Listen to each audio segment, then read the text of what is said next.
The story begins with a guy named Kai monitoring the graveyard. His friend Ashran asks if he's finished yet, but a girl named Saki, who is with them, remarks that Kai always monitors the graveyard for 300 seconds. Ashran, impatient, wonders if they can be done with it already. Kai firmly responds that they can't rush this. He explains that there are 5 races in their world: mythical beasts, spirits, celestials, demons, and humans. A war once erupted between these races, and they can't risk such a catastrophe happening again. As part of the Urza Federation, they are obligated to monitor this graveyard where demons are sealed. Kai observes that there are no abnormalities in the graveyard, prompting Ashran to comment that Kai is always too serious. Saki, however, is unperturbed, noting that Kai's diligence allows them to take it easy. The 3 of them then drive away. Ashran asks if a sealed demon has ever escaped in the past century. Kai reassures him that it has never happened, emphasizing their duty as part of the Humanity Aegis Agency to keep it that way. Ashran sarcastically points out that their serious supervision of this graveyard won't matter if others aren't watching the remaining 4 graveyards diligently. Kai insists that everyone is taking their responsibilities seriously, and he grimly states that a demon escape would be catastrophic. Ashran agrees, and Saki tries to lighten the mood by reminding them that the world is currently at peace. Kai acknowledges this, but remains dedicated to maintaining that peace. The scene then shifts to the city of Vishal, where Kai and Ashran are training to fight a mythical beast using a machine doll shaped like a dragon. Despite the system warning Kai that he isn't strong enough to face the monster, he persists. His attack fails to harm the beast, and it nearly defeats him until Saki halts the training session just in time.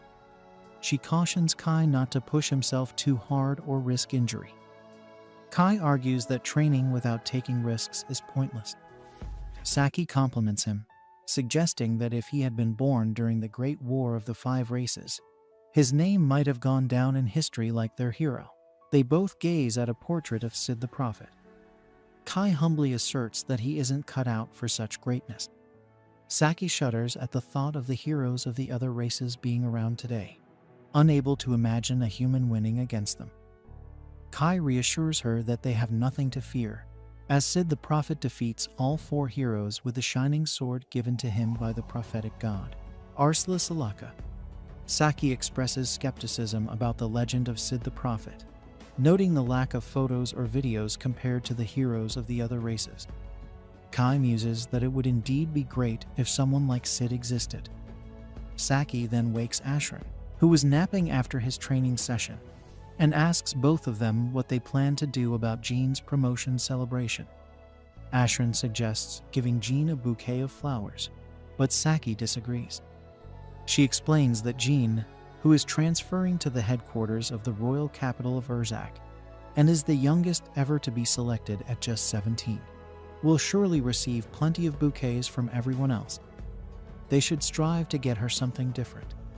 Kai then receives a text from Jean asking him to meet her at 10 the next morning, and to keep it a secret from Saki and Ashran. Saki and Ashran also see the text and teasingly wonder if Kai and Jean are planning something naughty. Kai denies their claims and goes out for a run to get away from them. The next morning, he waits for Jean, who arrives punctually, surprising him as she is usually late by at least an hour. She retorts that being on time is the least she can do since she will be transferring to Urzak next week. Noticing his flashy outfit, she comments on it, and Kai explains that he came straight after his morning training. Jean remarks that Kai might be the only person unfazed about going shopping with her. Kai wonders if she wants to go shopping with someone else, only to realize she is being sarcastic. They begin browsing shops, and Kai learns that Jean wants to buy presents for Ashran and Saki, as this might be the last time she sees them before her transfer. Kai thinks she is exaggerating since her transfer will only last for 2 years, and she will be back after that. However, Jean points out that by then, Saki and Ashran will have completed their military service and become civilians. she and Kai will be the only ones remaining in the Humanity Aegis Agency, and this thought saddens her. Kai tells her not to be so gloomy, reminding her that her goal is to surpass her father, the Ursa headquarters chief. Jean thanks him for the confidence boost, and they continue their shopping trip, eventually finding suitable presents. At a red light, Jean recalls how Kai once wandered into the demon graveyard when he was just 10 years old. Kai confirms this, explaining it happened during an inspection trip with her father. Jean remembers being surprised when Kai told her he saw Sid's sword there. Kai admits he no longer talks about it because no one would believe him. Jean thinks that's when Kai started feeling it was his duty to ensure demons don't emerge from the graveyard. Kai still feels this responsibility, and Jean acknowledges that this is why he will still be in the Humanity Aegis Agency in 2 years. As they cross the road, Jean asks Kai if he can predict where they will be in the future.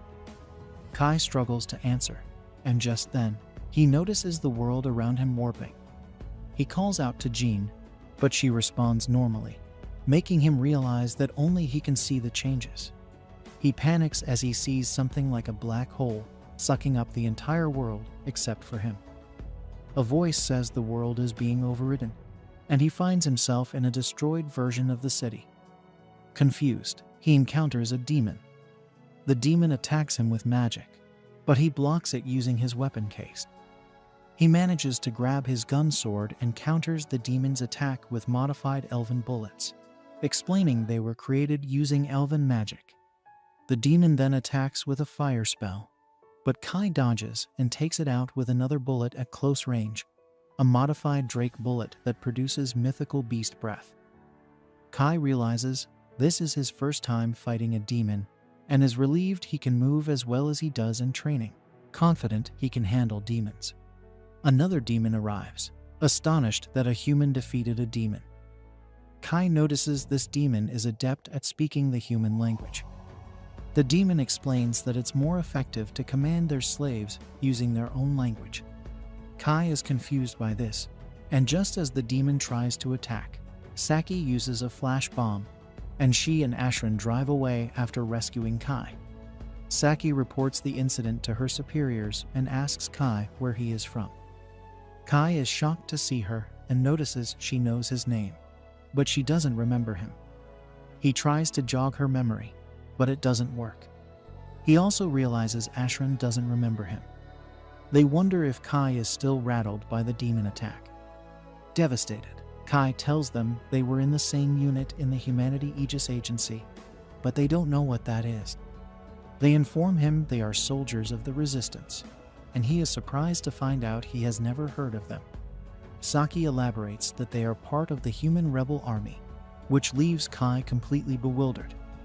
He asks them to explain more about this world, and Saki explains that there was a great war of the 5 races 30 years ago, and humanity lost. Cities around the world were taken over by the other 4 races, and humans are now barely surviving by running and hiding. Kai inquires if this destroyed city is Vishal, and they are relieved to see that at least he knows the city's name. As they continue on foot, Ashran tells him that the 4 races are currently fighting over each other's territories. The Urza Federation was taken over by demons, forcing them to abandon their cities and flee. They show Kai an underground city called Mio Vishal, explaining that they remodeled the intact underground spaces to protect humans and continue their resistance against the other races. Kai wonders why humanity lost the war in the first place, and Saki and Ashran think it's obvious. The other races are far more powerful. Each race also has a leader they refer to as heroes. When Kai asks about Sid the Prophet, they don't recognize the name. Kai tells them that Sid is supposed to be a human hero who defeated the other 4 heroes, but Ashran points out that they wouldn't be living like this if someone like that existed. They notice the arrival of the main core, which confuses Kai. Ashran explains that many human cities like Neo Vishal exist, each with a resistance garrison overseen by the main core. The commander of the resistance is a savior of the Urza Federation's people, and Kai is stunned to see that it's Jean. But in this world, Jean is a man. They report to Jean, who inquires about Kai. They explain that they secured Kai on the surface and that his memories are a bit hazy. Kai is shocked to see Jean as a man and tries to tell him about their recent shopping trip. But Jean has no idea what he's talking about. Kai is devastated that Jean doesn't remember him. When he tries to ask Jean why he is dressed as a man, this surprises Jean. Kai approaches, insisting it was her dream to surpass her father as a daughter, but a soldier from the main corps stops him. Jean and the others leave, and Saki and Ashran suggest Kai rest as he seems unwell. At night, Kai researches this world, noticing it is similar to his own, but there are no records of him or Sid the Prophet. He wonders if this is a world that lost the war because Sid didn't exist, but he notices that the graveyards are still around. The next morning, he asks Saki and Ashran about the graveyards, but they've never heard of them.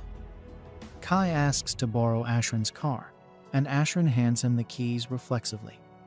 Saki wonders what he's doing, but he drives to the graveyard.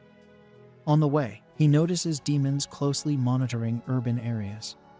At the graveyard, he sees that the seal is open. He heads inside, thinking that Sid's shining sword might be there, and he finds the sword.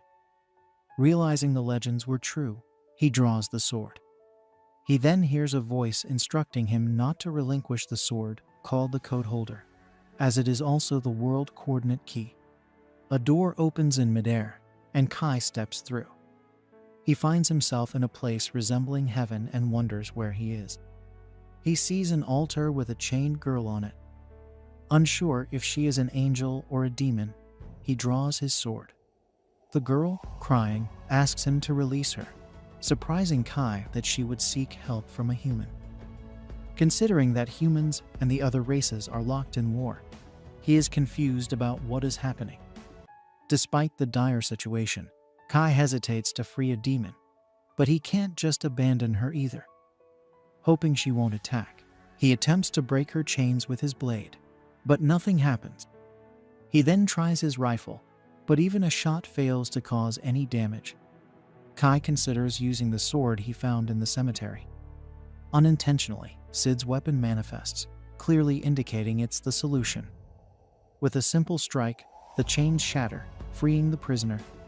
Rin, regaining consciousness, pulls away from Kai's lap and angrily shouts, demanding Vanessa's return and claiming she hasn't lost. Ignoring Kai, Rin asserts she won't be defeated by a mere lackey demon and attacks. Dodging the first spell, Kai sees a massive energy wave forming when the system's voice prompts him to cut off the fate of death. Using his blade, the young human slashes the spell in half, leaving Rin incredulous. Rin questions how a weak demon could destroy her attack, so Kai turns his back to show he is human, with neither wings nor a tail. Realizing her mistake, Rin apologizes for her behavior, explaining that her hatred for demons makes her impulsive. When Kai asks about her species, Rin avoids the question and asks to leave it aside. Accepting this, Kai asks where they are, but Rin herself doesn't know, having ended up there after fighting Vanessa. Alarmed, Kai confirms if she's referring to the Dark Empress and heroine of demons, as that is no ordinary opponent. Rin affirms Vanessa's capability of devastating entire demon armies, but emphasizes what she witnessed from Kai. He was about to explain the sword's role when a robotic woman announces the awakening of a singular destiny entity, posing a gigantic threat to the New World Order.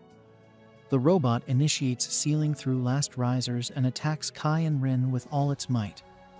As the structure around them shatters, they try to evade, but the machine uses a portal to grab Rin, initiating Code Zero, which conjures magical orbs that injure her. Seeing this, Kai reacts, using Sid's sword to cut the metallic claw holding Rin. The machine is stunned by the forbidden sword, and while Rin sees Sid's image reflected in Kai, he teleports them both to a distant location. Safe, Rin confesses her fear with a strong hug, which Kai reciprocates. Analyzing their situation, he asks if Rin has any companions. She has none, explaining it's the first time someone has done something like this for her. Celestial spirits and beasts rejected her, and demons called her an abomination. This led her to duel their leader, Vanessa. Similarly, Kai feels isolated, as no one remembers him in this world. He believed humans won the Great War of the Five Races, but now sees his city in ruins. Rin didn't know this, noting that humans were winning after a hero's appearance before her fight with Vanessa. Kai asks if she knows Sid, but she doesn't. Still, he is content to share a story about Sid, calling Rin his companion, a term that strengthens their bond in this dark universe. As they begin their journey, Rin faints, and Kai carries her on his shoulder. They need to pass through the city, and although Rin generally distrusts humans, she trusts Kai. Later, lying in bed, Kai feels the weight of the day's events. On their way to the city, Rin panicked in the car. Although she can hide her wings, her behavior draws attention. Hearing her sing in the shower, Kai is surprised other races know how to sing. Suddenly, she runs out in a towel, alerting him that the water stopped flowing. She finds it unfair humans have hot water, while she bathed in cold rivers and lakes. Kai's bed is soft, unlike the underbrush and rocks she slept on. However, now this human city is in ruins, as Kai said. He finds it hard to believe the historical outcome of the Great War has reversed. Rin bets they will find a way out and return to their world. For now, hope is all they have. As they sleep, Rin enjoys a warm bed for the first time, while Kai tries to rest on the floor. However, his rest is interrupted when Rin senses a strong magical presence nearby, firmly stating a demon is close. The city's sound system announces an enemy attack, urging civilians to evacuate. Stepping into the street, Kai laments that one of humanity's last refuges is in danger, believing his race is cornered with no savior. But after yesterday's events, he believes he might be the only person capable of wielding the forbidden sword like Sid. Armed with this trump card, he heads into battle. Meanwhile, Saki and Asherin are already on the front lines, battling fiercely. The creature's tough armor seems impenetrable. Asherin urgently asks Saki to grab the machine gun, but on her way, she is nearly killed by an enemy. Kai appears just in time to save her, striking the demon hard and advising her to use water against them. When the opponents absorb water, their stone bodies become heavy, preventing them from flying. With this tactic, it's just a matter of bombing the enemies until they turn to ashes. Rin seems about to meet her end, but Kai intervenes again, wielding Sid's sword to save her. Kai appears to be operating at a much higher level than he ever imagined, and this sudden power is what has balanced the forces between the two races so far. With Rin's assistance, they manage to defeat the last opponent. Rin's extraordinary abilities make Kai realize she could indeed face Vanessa. Despite their victory, part of the city is devastated, with structures housing the population in flames. Terrified, Saki and Asherin are amazed by Kai's feats. He reveals he came from a world where humans won this conflict, and their advanced fighting style and special ammunition played a significant role in securing that victory. Before they can question his story further, Asherin receives an urgent message from the surveillance cameras. 2 demon scouts have escaped. Without delay, he rushes to alert headquarters, fearing the worst. The demons now know the location of their refuge and will return with more forces next time. Saki asks Kai to accompany them to HQ, believing Jean could use his strength in the war. He agrees. On the way, Kai asks if the rebel army HQ of the Urza Federation is in the ruined royal capital, but Asherin explains that the demons would never suspect humans are hiding there. Saki adds that the idea came from Jean's father, the former commander who retired due to an injury 2 years ago, passing the title to his son. At headquarters, the officers are incredulous about Kai and Rin coming from an alternate world where the war was won. Jean wants to understand the connection between Kai and this world, noting how he spoke to her as if he knew her. Kai explains they were childhood friends, and Jean always aspired to be like Og and Jur.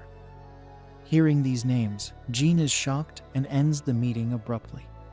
Later that night, Phelan knocks on Kai's door, informing him that the commander wants to see him.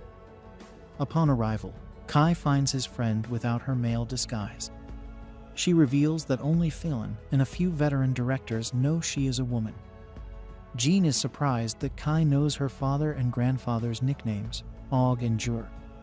Despite her skepticism, she considers the possibility that Kai is telling the truth and asks for his help to contact the other 5 resistance centers to encircle the demons targeting Neo-Visual Refuge. Rin argues that such a mission would provoke the demons further, leading to harsher retaliation. But Jean sees no other option. Kai suggests they attack the royal capital and target the Dark Empress Vanessa. The commander thinks he is crazy, reminding him that Vanessa decimated the entire capital defense army 30 years ago. In response, Kai mentions Sid's story, who single-handedly defeated the demon heroine, and believes he can do the same. The commander, skeptical, asks why Kai is so willing to risk his life.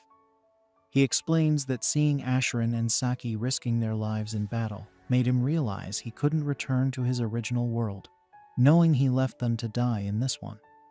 Kai devises a plan based on the observation that demons are more concerned with other races than with humans.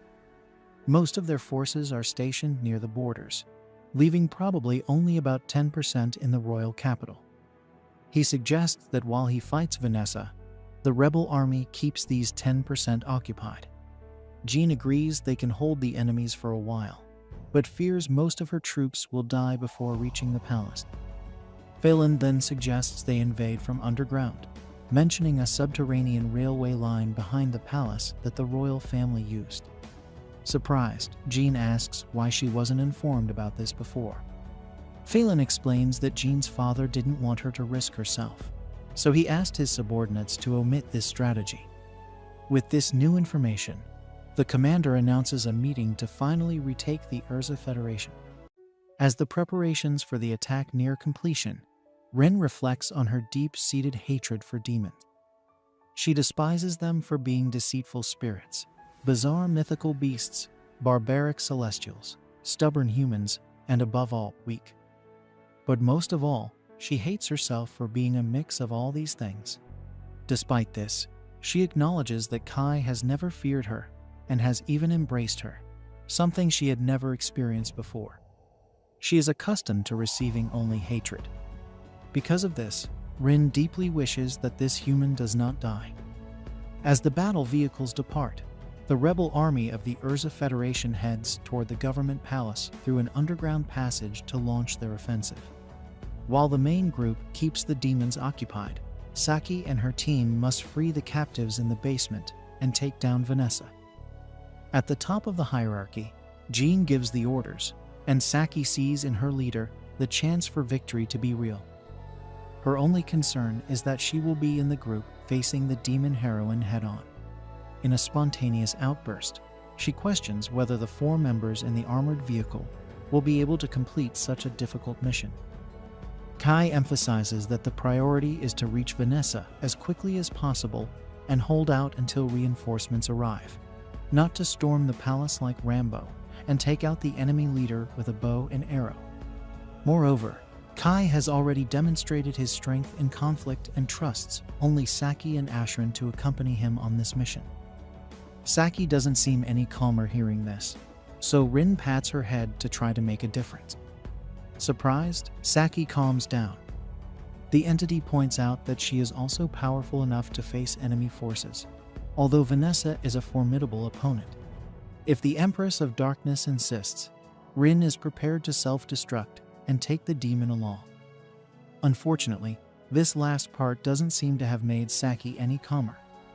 Similarly, Asherin confesses to being worried since no one knows what the palace will be like when they arrive, especially with the rebels moving with so many people, making it easier for them to be discovered by the enemies. Regarding this, Kai reminds them that demons are sensitive to magic, and that humans do not possess magical power, which could camouflage the men until they reach the target location. Ashran calms down a bit at this information and adds that all the rebels will be remembered forever because of this mission, perhaps even well rewarded. Hearing this, Kai comments that this Ashran is stronger than the one from his original world, and Ashran questions if that is some kind of compliment. Soon, upon reaching the end of the underground passage, Jean gathers all the comrades of the rebel army and thanks them for the trust placed in their leader. The commander emphasizes the bravery and loyalty of these soldiers, who are humanity's last hope, and acknowledges that many must feel insecure with a little time for preparation for this attack.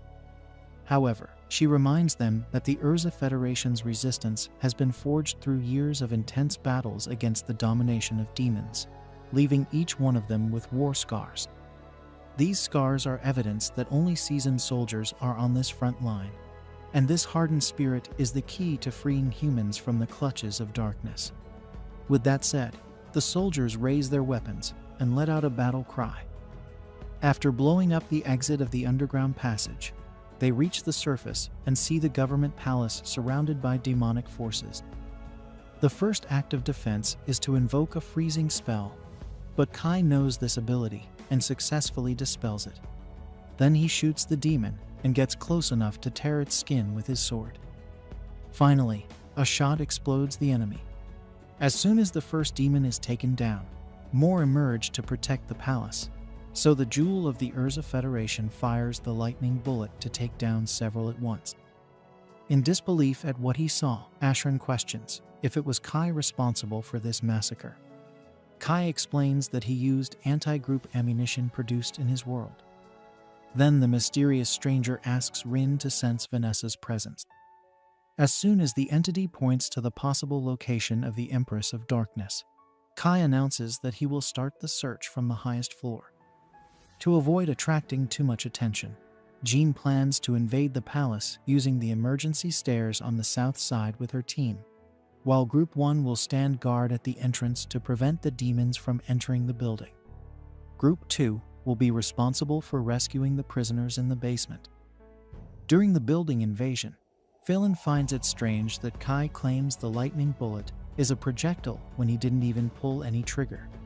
But the matter dies without her being able to delve into this suspicion, as the objective demands all the combatants' attention. As they climb the stairs, Rin identifies an imp, a race of small demons that summon large-scale demons. Without delay, a huge creature appears on the staircase and grabs one of the rebels, but Phelan is faster and cuts the beast's fingers. After that, she orders everyone to continue climbing, while she holds off the demon. At the palace entrance, Group 1 shoots the attackers as best they can while Group 2 reaches the prisoners in the basement. The main team continues on their way with the commander in the lead until she is hit by an electric trap that makes all the soldiers apprehensive.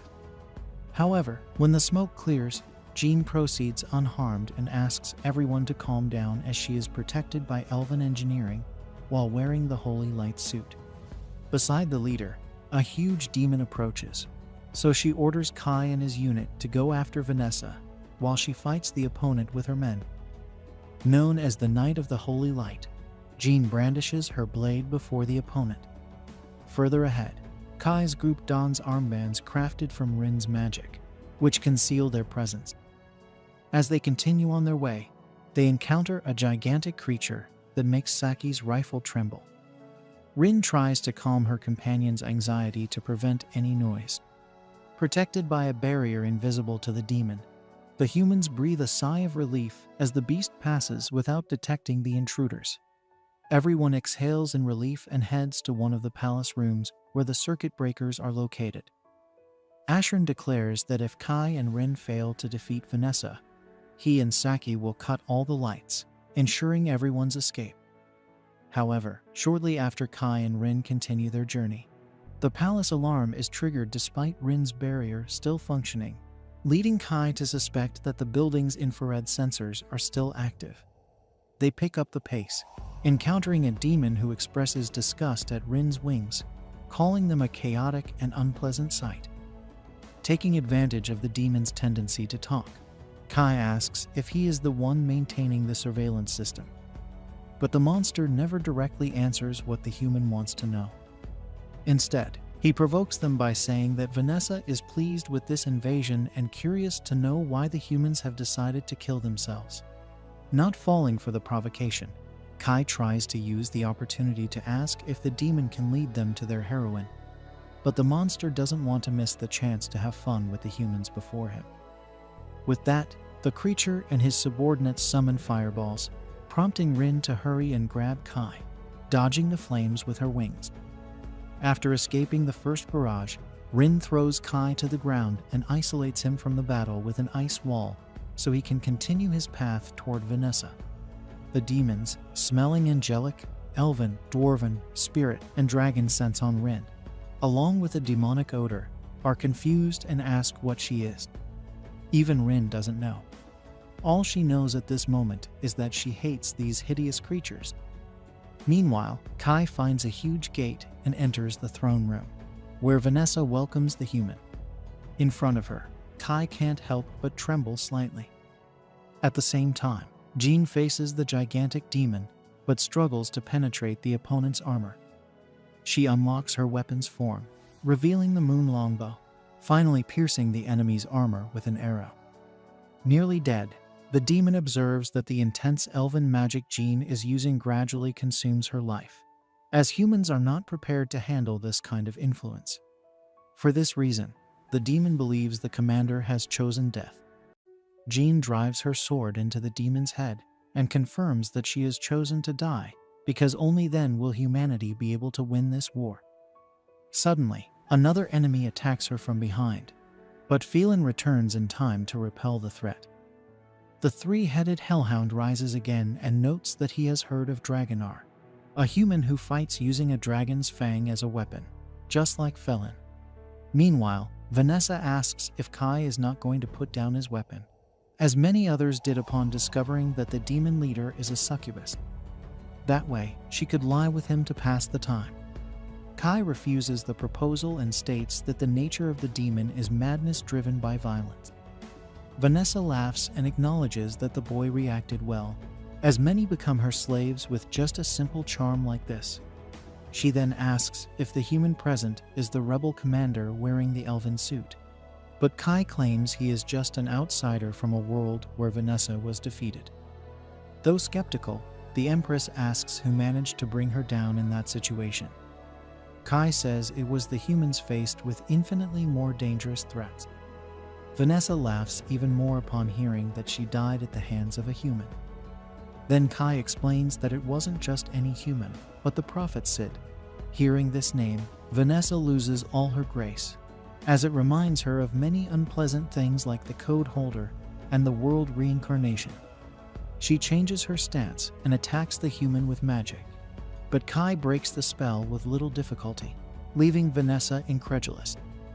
Without giving her a chance to think, Kai counterattacks with his sword and slashes her chest, but it was just a succubus illusion. The real Empress of Darkness nearly blows him up from behind. Vanessa praises Kai's ability to dodge and his weapon, which besides nullifying magic, unleashes an attack similar to a dragon's breath. This makes her start to believe that he really came from another world. More cautious, she invokes Glory, a purgatory in the form of flames that pulverizes the wall behind Kai, but he manages to escape. Irritated, she promises to end the fight by conjuring the chaos explosion, which shatters the entire building's floor in a devastating blast, shaking every part of the structure. Sovereign in the skies, Vanessa assumes there is no being capable of escaping this attack, unless it is a hero of the 5 races. However, Kai Sakura Vento remains standing before her. Frightened, Kai imagines that Sid's sword saved him once again. Then, Rin arrives, battered and with several wounds, fearing that Kai had died. Suddenly, a portal opens in the sky, and metallic claws hold Vanessa.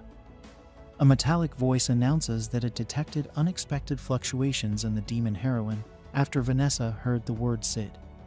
For this reason, the robot initiates an excision by Last Riser to erase Vanessa's code from the world. But the Empress of Darkness reacts with the ability to be glorious.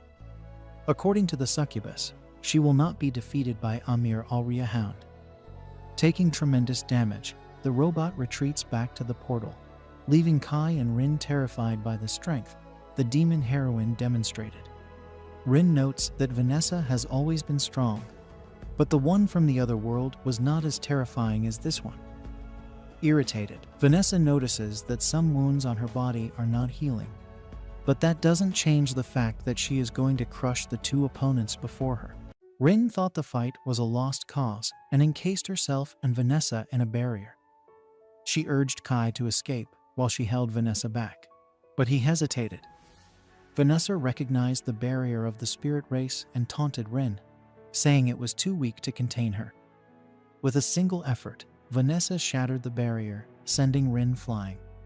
Vanessa then tried to attack Rin, but Kai intervened, drawing her ire. Vanessa's explosion attack hurled Kai against a wall, leaving him motionless and bleeding.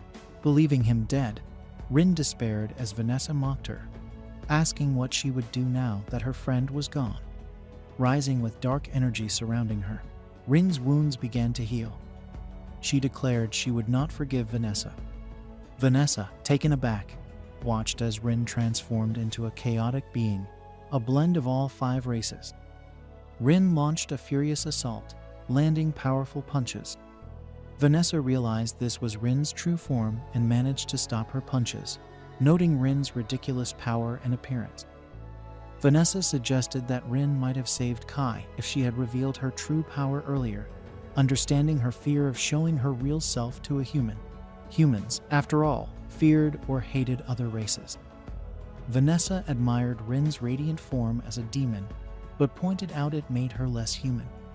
Rin, enraged, acknowledged the truth in Vanessa's words. Vanessa blamed Rin for Kai's death, saying her hesitation led to this outcome. Rin agreed, but asserted it no longer mattered since Kai was dead. She vowed to take Vanessa down with her, invoking a life-draining curse. Droplets began to fall from both their bodies, representing their life forces. Vanessa was shocked, but the curse was cancelled before it could kill her. Rin was confused, and Vanessa explained that curses depend on the caster's magical power. This was her territory, prepared to weaken intruders' magic, affecting Rin threefold due to her mixed heritage. Vanessa commended Rin for lasting so long and wondered why such an abomination existed. In her final moments, Rin apologized to Kai, saying she had tried her best. Vanessa launched a fire spell at Rin, but Kai, miraculously alive, saved her. Both Rin and Vanessa were astonished. Kai told Rin he would be dead if not for her efforts to keep Vanessa occupied. Rin, in disbelief, realized it wasn't a dream because Kai was warm. Vanessa demanded to know how he survived her explosion. Kai credited the code holder and revealed he used a light sword to block the spell. Kai, taking a fighting stance, faced Vanessa, who mocked him, calling him trash for surviving her attacks by fluke. Kai declared he had to defeat her, out of determination and gratitude for Rin's sacrifice. Vanessa, with a creepy smile, questioned if he had a plan, knowing humans often proclaimed their strength and resolve but died too soon to prove anything. She acknowledged the heroes of other races, but dismissed humans as hero-less. Kai said he had no desire to be a hero, but would show her what he could do. He vowed to demonstrate the human spirit, representing humanity in this fight. Vanessa, skeptical, cast an earth spell, which Kai destroyed with the code holder. She appreciated his effort and prepared a fire spell. Kai signaled Ashran to turn off the lights, plunging the room into darkness. Vanessa couldn't locate Kai, as humans lacked magical energy. Seeing the light sword, she aimed her spell, only to find Rin holding the sword, while Kai was behind her.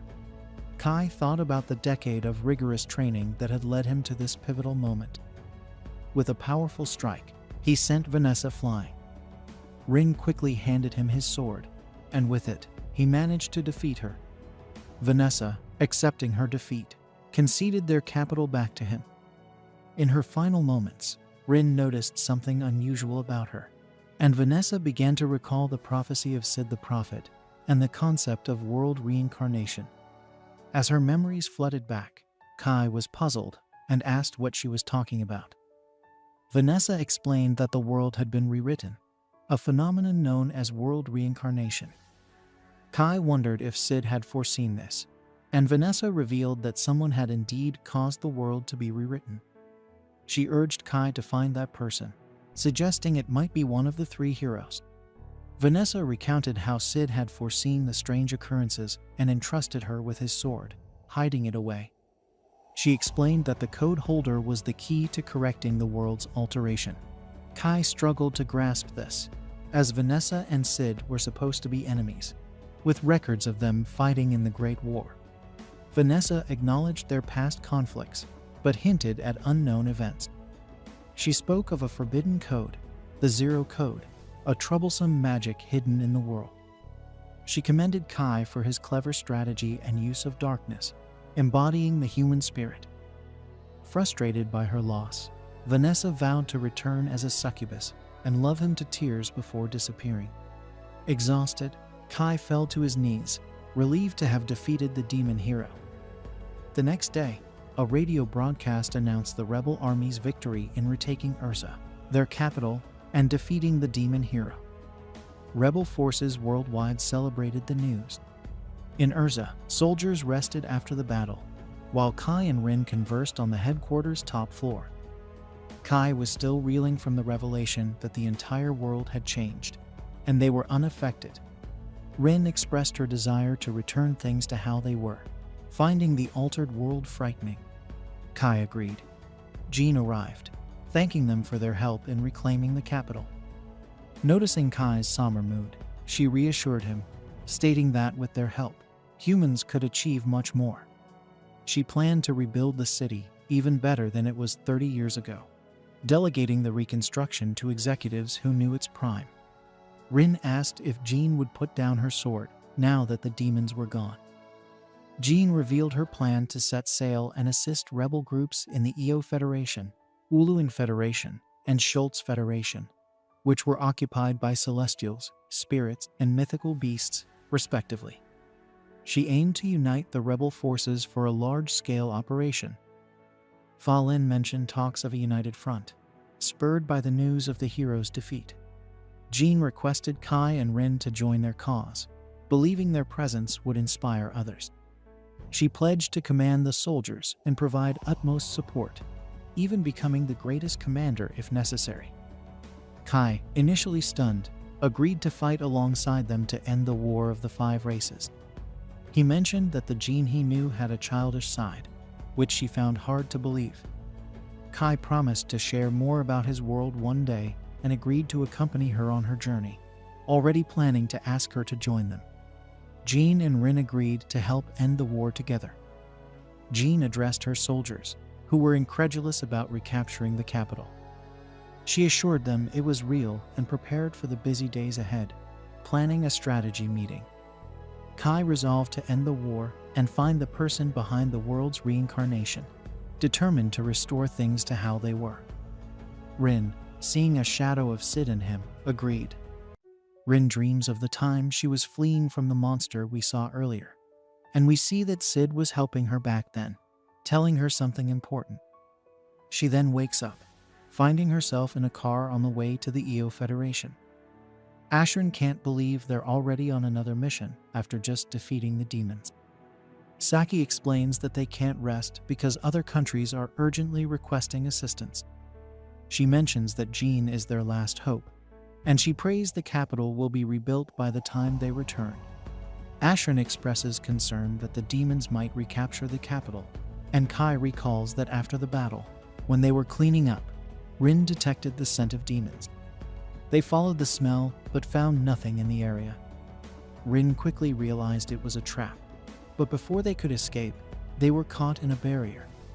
They were then confronted by Vanessa's sister, who attacked them.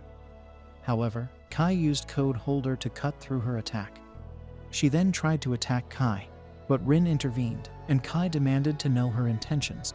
She introduced herself as Heinril, a succubus, and stated that she was there merely to greet them.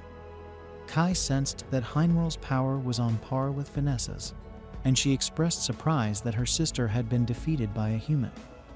She speculated that it must have taken a series of miracles for him to succeed, and that he wouldn't have stood a chance if she had been present at the royal capital.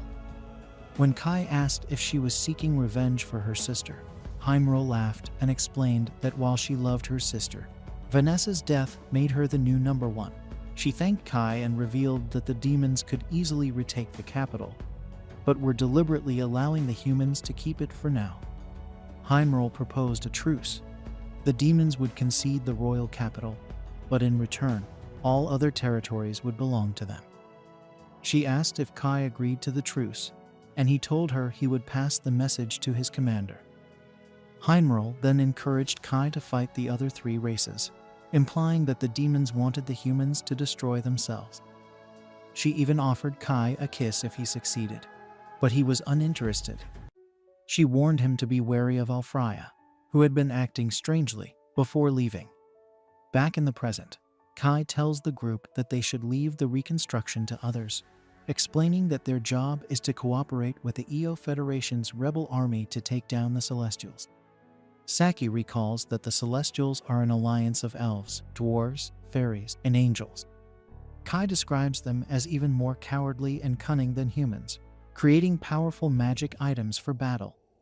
He explains that if humans see demons as monsters, then Celestials are like enhanced humans. Jean then announces over the comms that they are about to pass the halfway point on the highway, with a rest stop 2 kilometers ahead. She mentions that the rest stop hasn't been maintained for years, but it should be adequate for a break. Suddenly, Rin notices something and asks Ashrin to open the top hatch. She looks outside and spots a dragon flying nearby. Ashrin is puzzled, as they should still be in demon territory. Kai alerts everyone, and Jean orders all vehicles to move forward at full speed. However, the dragon quickly catches up. The soldiers fire at it on Jean's orders, but the bullets have little effect, and the dragon destroys 2 vehicles. Rin then uses her lightning magic on the dragon, and Kai pretends it was one of his bullets, allowing them to drive the dragon away. Jean orders a halt to rescue the soldiers from the wrecked vehicles.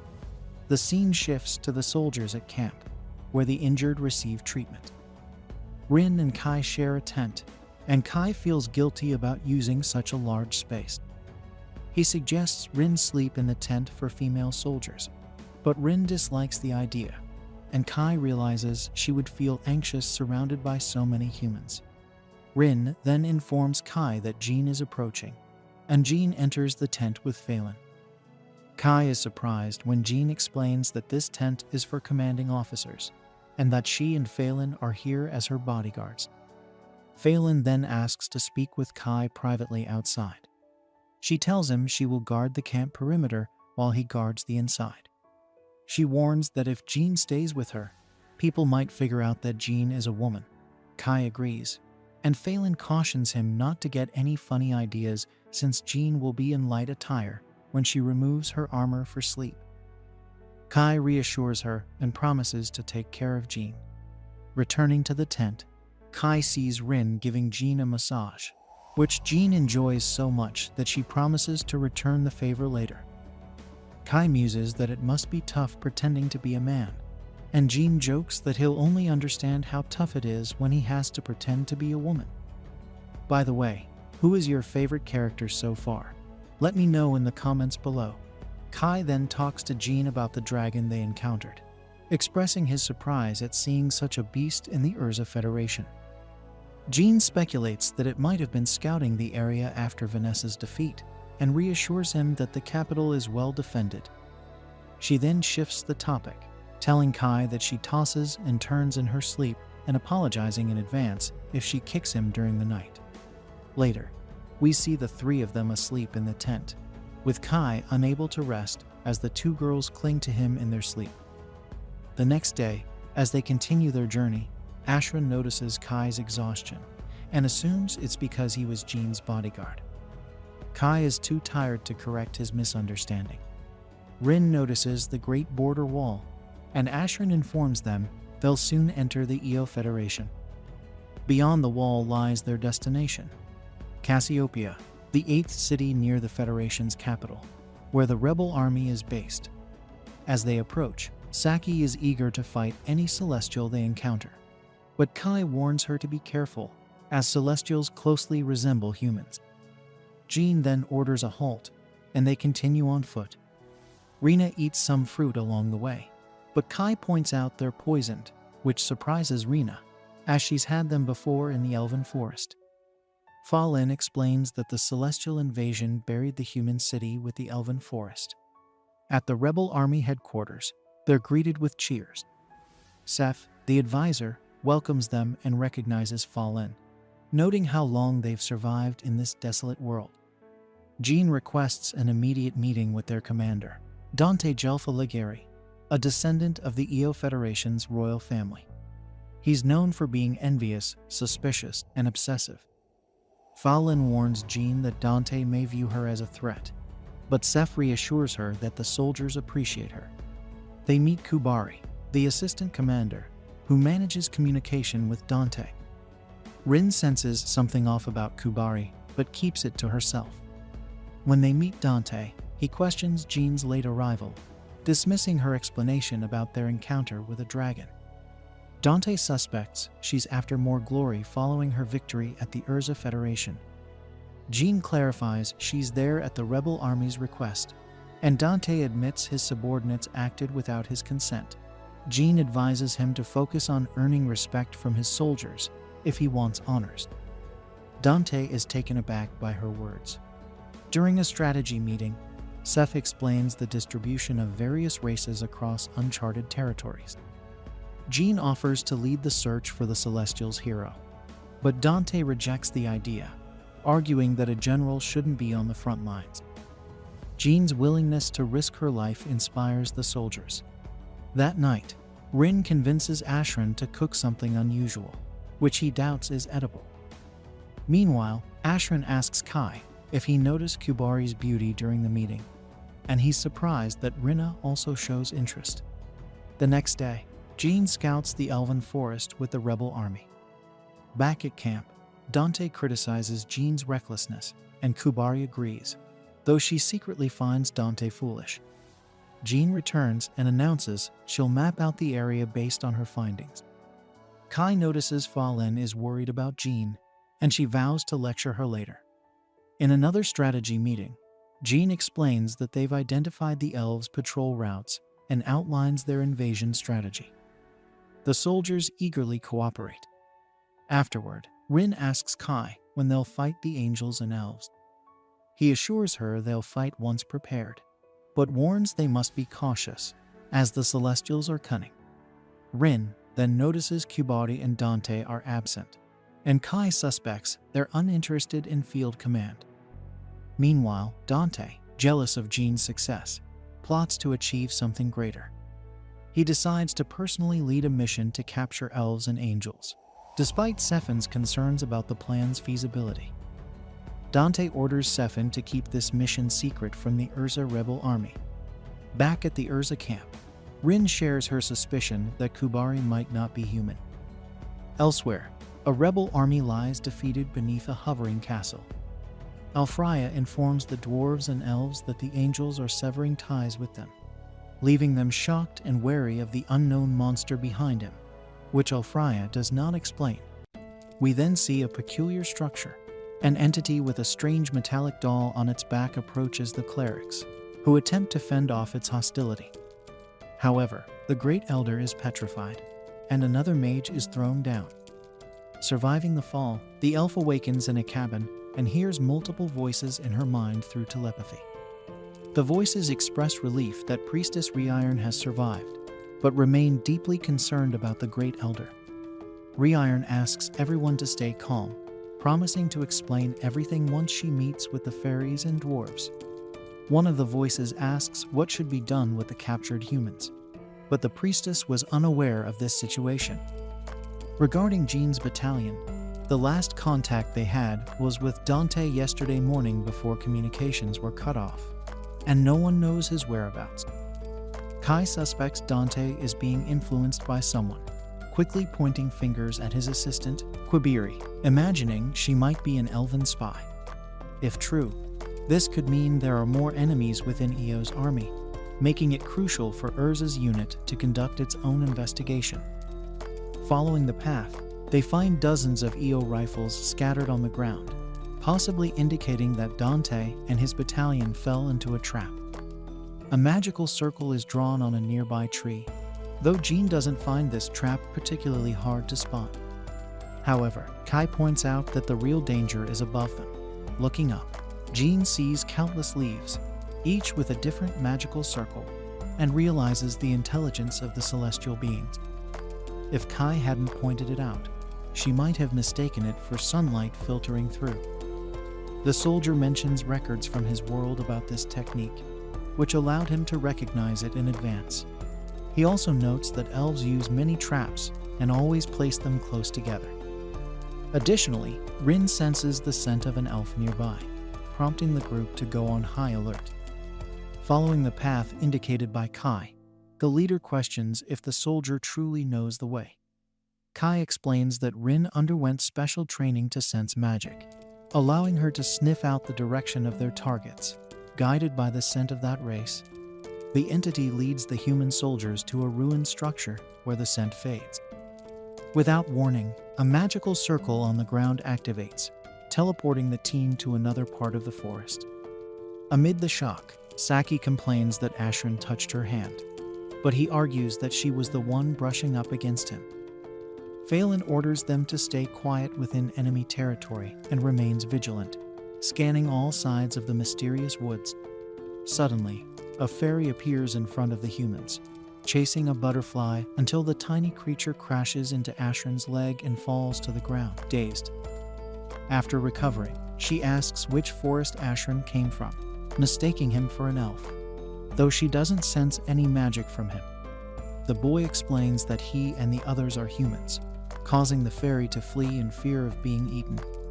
She quickly reaches a village guarded by elven archers. As the humans arrive, the elves ready their arrows, but a superior orders them to lower their weapons. The elven leader remarks that she never imagined humans could activate the portal, to which Jean replies it's a pleasure to meet Dante's assistant commander again, or rather the celestial spy.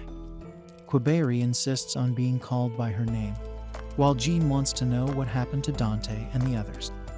Quiberi informs them that everyone is alive, but that they inhaled dust from a colony of paralyzing plants, rendering them immobile for several days. Jean demands the prisoners be released, but the elf imposes a condition: the humans must fight against the angels. Kai questions this, given that elves and angels are historical allies, to which Quiberi reveals they were betrayed by that race.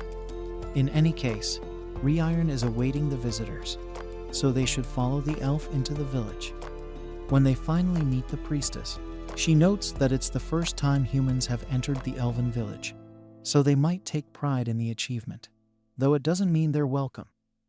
Setting that aside, she expresses curiosity about whether the Holy Light Knight and his men truly defeated Vanessa, the Empress of Darkness. When Jean confirms this, Reiron mentions that the armor the human commander wears is an elven garment and wants to know how Jean acquired it. Jean responds that she found it 10 years ago along the borders of the Urza Federation, a magical item demons had stolen from the Celestials. Her unit ambushed those enemies, and the armor was among the spoils. Since no elves were killed in the process, Reiron sets the matter aside and proposes a deal with the humans. If the prisoners are returned, the priestess wants Jean and her troops to rescue the Great Elder from the hands of Lord Alfreya. Kai is stunned to learn that the celestial hero himself captured such an important figure for the elves. Reiron feels both pleased and perplexed. She remembers the entity as kind and warm, but everything changed when Alfreya decided that elves, dwarves, and fairies should bow to the angels, igniting widespread revolt. Reiron accompanied the elder to represent the races and appeal to the celestial hero, but he refused to listen and, moreover, captured the Great Elder. Kai questions whether the elves couldn't directly confront the angels and carry out the rescue, and the priestess confirms this. However, Phelan raises the possibility that this story could be a trap. as a combined ambush by elves and angels could annihilate the human resistance. To prove the truth of the priestess's words, Quiberi offers her own life, agreeing to accompany the men to the angels' palace. If they find that Reiron has lied, they can kill Quiberi whenever they wish. Despite this brave gesture, Phelan immediately refuses, stating that the life of the elven priestess cannot be worth more than the 6 human fighters and the 20 hostages. The elf, therefore, offers herself as collateral. Quiberi is devastated, recognizing the tremendous loss it would mean in the absence of the Great Elder. But Reiron insists, stating that this is their only chance to resolve the situation, even if it costs her life. Preventing a war between the celestial beings is crucial, so the priestess instructs the dwarves and fairies, who are lurking nearby in the forest, to return to their places and refrain from attacking just yet. Next, she calls the small fairy Silk, whom the fighters had encountered earlier. Silk casts a spell that brings enormous water lilies closer to the shore, where the humans should sit while the details are explained. As night falls, Kai watches Rin sleep at the camp they set up.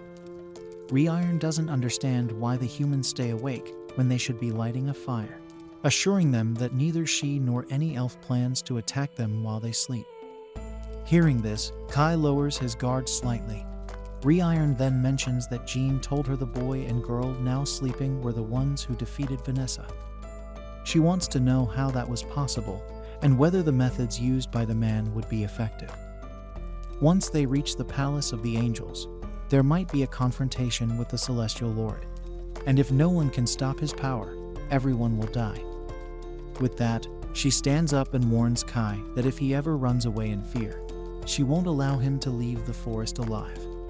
Despite understanding the elf's stance, Kai doesn't have the answers she seeks. He asks if she knows anything about a human known as the Prophet Sid, but the priestess has no idea, which further diminishes Kai's hopes of learning the truth about this legend. He recalls Vanessa mentioning the prophet's name, something about a global reincarnation Sid predicted, and that Kai should find the one responsible for provoking this reincarnation, as it would completely change the world. As dawn breaks, the humans gather in the search unit designated to enter the Angel's Palace.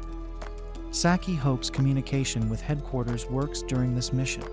As the elf mentioned, the palace is atop a colossal tree, and the humans can't even see the location. Reiron conjures a double trick to teleport their new allies, prompting Kai to ask if the elf is practicing this method to use against the humans. However, the cleric explains that no one fears the humans, only demons, spirits, and mythical beasts. In response to this dismissive remark, Kai notes that demons used to think the same way. He points out that the angels likely have most of their army ready at the border, so the palace might be poorly defended. As he speaks with unyielding determination, the elf acknowledges that they didn't defeat Vanessa by chance, but Kai goes further, mentioning that he knows a human who single-handedly defeated the 4 heroes of the other races. The spell activates, teleporting the group to the top of the tree, where the Angel's Palace is located. A terrible smell of fire and smoke permeates the air, and burning angels appear where the humans stand. Despite this, Reiron realizes that the victims aren't dead, but Kai believes it's time to use this massacre to their advantage, as the path ahead is clear. Guided by the priestess, they navigate through the palace's stages, something Phelan acknowledges would be impossible without her. As they progress deeper into the structure, the group is attacked by a small cutting tornado that destroys the floor beneath them. At the source of this power stands an angel who detects the stench from this place, especially from an old acquaintance of Reiron. Upon closely examining the entity's face, the elf recognizes the war angel Vicious and feels sorrow, seeing that even the angels she trusted have joined the betrayal against her race. Vicious declares herself a servant of Valfreya, the Lord of the Heavens, insisting that everything must act according to his will, and that the burned angels at the entrance were foolish traitors who opposed the great leader's orders. The angel warns that soon the great elder of the elves will be executed, serving as a warning to the other races, who will finally understand that they must bow to the angels. Phelan leads Ashran and Saki against the angel, while Kai and Reiron continue the mission. Vicious attempts to block the humans' passage, but the shooters successfully prevent her reaction. The angel finds it ridiculous that this inferior race stands against the angels, but Phelan retorts that they've heard enough of that. On the floor above, the group encounters another angel guarding the area. Rin grabs the entity's gigantic hammer to avoid being crushed and throws the enemy away. Reiron spots Rafalo, who is outraged by the elf's rebellion against his master. Rin assures the group that she can handle this threat alone while the rest proceed. Without delay, the remaining 3 members reach the next floor, where Reiron creates magic circles on each pillar. Kai deduces that Alfreya is present, protecting himself with dozens of barriers, while Jean apologizes to the man for leaving the fight against Vanessa to him. This time, she promises to fight alongside him. Once the circles are drawn, the elf activates her power and transports the duo to the place where the Great Elder is imprisoned. In addition to the Elder, Alfreya floats in the sky, demanding obedience from the inferior beings who lack wings and must look up when they see the heavens. According to him, all blessings come from the heavens and are granted to the earth, but he wishes that only the angels receive these blessings. The scene then shifts to Vicious utters a spell that unleashes a powerful wind, nearly slicing the combatants in half. But they leap at just the right moment to avoid being shredded. Phelan, with her flaming blades, charges at the entity. The entity, recognizing her as a formidable opponent, skillfully deflects her strike. The angel observes that the swords appear to be forged from dragon fangs, which are mystical creatures. Such weapons are so powerful that they can explode on impact. Phelan is surprised by how much her enemy knows about this. Vicious then explains that celestial beings are masters at crafting these kinds of items. Phelan seizes the moment to point out that Alria aims to enslave the Celestials, reducing their talents to mere tools in his hands. However, Vicious, blinded by devotion to the supreme leader of her race and consumed by hatred for the so-called inferior races, dismisses her words. On the floor above, Ren is locked in a fierce battle with Raffaello. The angel admits he didn't expect her to pierce his divine defense. Realizing her strength, he begins to see Rin as a real threat. Rhine, however, angrily retorts that the Celestial is lying because her attacks haven't had any effect. She also emphasizes her disdain for his relaxed attitude, which she interprets as him looking down on her, just as angels do with other races.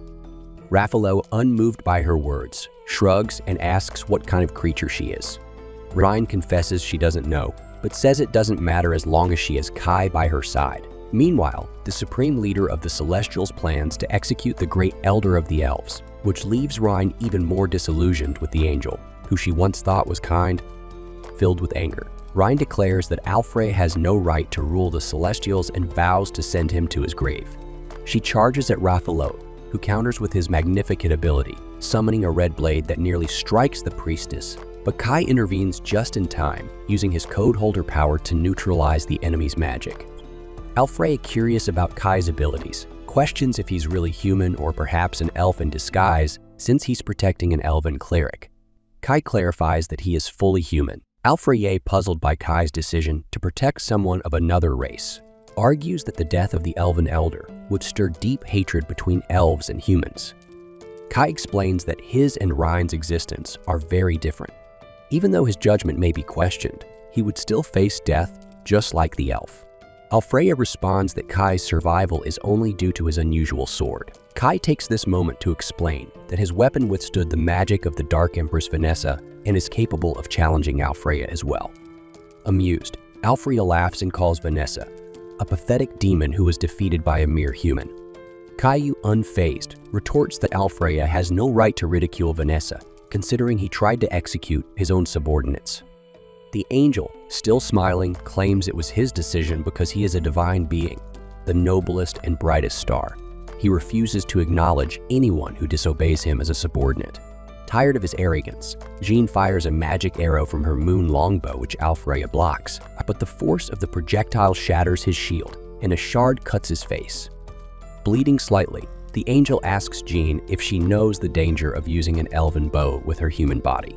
Jean, undeterred, declares that her life being drained is a small price for victory.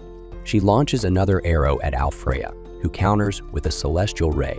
The arrow ricochets off his magic and hits Jean, but she is unharmed thanks to her holy light garb.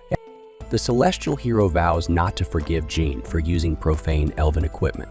He then summons a series of thunderbolts, but Ryan invokes the shield of the third princess to prevent disaster. Together, she and Kai rush to free the Great Elder, while Alfreya tries to stop them with his divine punishment spear. He attempts to block with the shield of the fourth princess, but it's ineffective. Kai deflects the attack with his sword, giving Ryan a chance to break the crystal imprisoning the Elder. However, her dagger shatters upon contact. Stunned, Ryan reflects on the coffin, sealing the Great Elder. The spear that pierces her barriers, the bell that summons lightning, and the staff that creates a red blade. Repressed, Ryan wonders how the angel can wield such powerful magic all at once. Even as a hero, Alfreya should be low on mana by now, but he isn't. She questions if this immense power is what caused the angel to change, but he denies it, claiming he hasn't changed. In his mind, the time for the rapture has come, and a new subordinate will replace Alfreya. This subordinate is Last Riser, the robotic woman who attacked Kai, Ryan, and Vanessa. Meanwhile, Ryan struggles against Raffaello's power, but refuses to give in. With determination, she shatters his helmet with a powerful punch. Similarly, Phelan fights fiercely against Vicious. The officer orders Saki and Ashrin to shoot the angel's wings, but he dodges the bullets. Ashrin goes further. Throwing a grenade that nearly hits the target, Vicious narrowly escapes, but is left vulnerable to Phelan's charge. She finds herself face to face with the angel's wings, the source of their mana. Upon hearing Phelan's mention of this, the angel is puzzled by how a human could know such things. Phelan explains that a man from another world told her. As soon as Vicious hears this, she drops her weapon to the ground. After Ren defeats Raffaello, he backs down and tells her to move forward, suggesting her power might be what's needed to free the Great Elder. Confused, Ryan asks if he has switched sides. Raffaello explains that both he and Vicious have noticed a change in Alfreya's behavior and have been waiting for this moment to try and turn the tables. Vicious also allows the humans to leave, but insists that Phelan apologize to Riarnan the Great Elder on her behalf. Phelan, however, is indifferent to the angel's request and says if Vicious wants to apologize, she should do it herself and guide the humans. Meanwhile, Alfreya orders Last Riser to kill the enemies, and she unleashes a thunderous spell that sends Jean flying through the air. Not one to let it go, Jean fires another arrow, but it does no damage to the mysterious machine. We then see that Ryan caught Jean midair, allowing her to shoot her bow and kill her opponent even after being thrown. Alfreya seizes the opportunity to mock the grotesque creature of no defined race, but Rin is focused on the Last Riser in front of her. Kai asks the angel about the talk of world reincarnation, but Alfreya has no idea. Frustrated, Kai asks if he knows anything about Sid, and upon hearing the name, Alfreya's eyes tremble. He admits he received something from that human. Suddenly, Last Riser surprises everyone by wrapping one of her arms around the celestial heroes. The machine system claims to have detected unexpected fluctuations from Alfreya due to the mention of Sid. Last Riser then executes Code Zero, removing Alfreya's code from the world and initiating hero subsistence. The angel is entirely sucked into a portal, leaving everyone in disbelief at what they were witnessing. Kai recalls that the same thing almost happened to Vanessa that day, as Last Riser withdraws through another portal. After that, Alfreya reappears within a bizarre energy spiral that obscures his original features, bringing forth the angel's avatar with black wings. This makes Kai remember that world reincarnation was activated when he was taken before Jean in her original. That day, the world was rewritten, and now a hero has been replaced. With this process, Alfreya feels even more important, convinced that he is the only one who exists and that everything else must burn. As he says this, he unleashes a powerful spell against his enemies, which Ryan defends with her barrier. However, the shield cannot withstand the intense pressure and shatters, causing an explosion. The impact knocks down Rin and Riran, while Kai falls to his knees, using his sword for support. The priestess observes that Alfreya used magic without channeling it through his items. Alfreya explains that this is a work of the heavens meant to admire his power. Ryan tries to snap the angel out of it, saying he's delirious and consuming his life in the process. She reminds him that Celestials take pride in the items they use for spellcasting, but this angel takes pleasure in casting magic with his hands. Ignoring tradition, irritated, Alfreya attacks again. So Ryan aligns all the Guardian Princesses to summon the 6th princess, a 6-layered magical barrier. After breaking through the first 2, Alfreya's spell stops at the 3rd shield. The elf points out that no matter how strong Alfreya is, no attack can penetrate the 7 Guardian Princesses. However, Alfreya proves her wrong by using the divine gift of the Sword King, a blade that easily surpasses the enemy's shields and strikes Ryan. Kai steps in to block the attack, reminding the elf that she believes in the return of the true Alfreya. But the angelic machine ignores him and questions what a mere human could understand. In response, Kai says he understands that Alfreya is no longer the one Raren worships, nor the leader of the Celestials, but merely an imitation that reproduces the power of a hero. Rin and Ryan are incredulous and fear Alfreya's reaction, while Rin still recovering from the explosion, while Kai fought the celestial hero, using Seed's sword in a duel. He noticed that Alfreya's sword regenerated each time it broke, meaning Ryan's barrier only worked briefly. Alfreya boasted that his sword was unstoppable because it was a divine gift, making him believe he didn't need magical or celestial items. Kai argued that true heroes protect their people, but Alfreya saw this as a weakness. Determined to prove human strength, Kai used Seed's blade to counter Alfreya's heavy strikes and nearly hit him. Jean, observing, wondered if Kai was better at swordsmanship, and Ryan agreed with some reservations. Alfreya, tired of the fight, discarded his sword and caused the Palace of Angels to collapse. Ryan quickly asked Jean for her strength to defeat the Celestial Lord. Kai attacked the magical barrier around Alfreya, striking it multiple times. Though the shield wasn't destroyed, Kai's blade managed to cut Alfreya's abdomen. Losing patience, Alfreya grabbed Kai by the neck. Kai hoped the enemy might regain reason, as Vanessa had, but it seemed unlikely. Meanwhile, Ryan summoned the Sith princesses, and Jean prepared her longbow of the true moon. She fired a powerful shot that struck Alfreya's left shoulder, destroying part of his body. But Alfreya remained standing, fueled by rage and a golden aura of power. Kai spun Alfreya's body and delivered a punch to the wound, finally bringing him down. A massive energy burst from Alfreya, along with dark beams that had been controlling him. The angel, now changed, lamented losing his wings. Ryan, both scared and hopeful, called out to him. He smiled, warning everyone to escape quickly, as the place would soon collapse. Alfreya admitted he no longer deserved worship, but Ryan disagreed. As the crystal holding the Great Elder shattered, Alfreya asked Ryan to tell everyone it was his mistake. Kai noticed a similarity between Alfreya's behavior and Vanessa's when she was defeated. Alfreya confessed that Prophet CD had entrusted him with words about something meant to exist, but he never discovered what it was. He realized that Kai's act of saving an elf likely activated a taboo code, leading to the need to destroy the hatred consuming the world. As he spoke, Alfreya's arm crumbled away, and his remains were carried into the sky by the wind, ending the Celestial Lord's legend.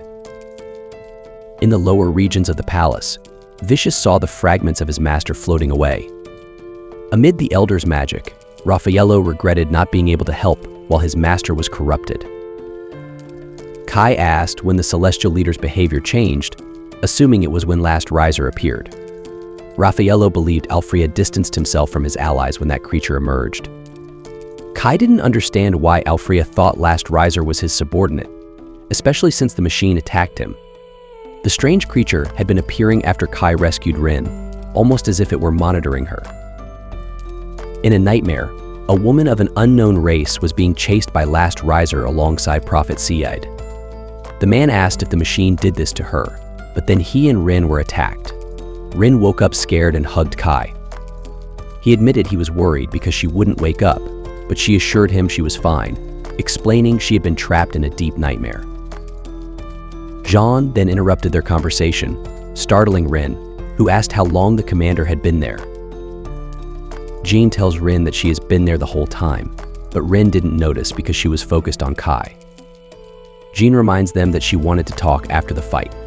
She mentions that Phelan warned her to be careful since everyone suspected Rin might not be human.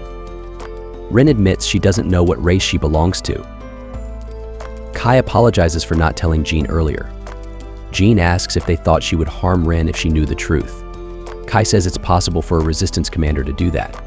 Jean agrees but explains that she trusts Rin because she fought against the demon heroine and saved her.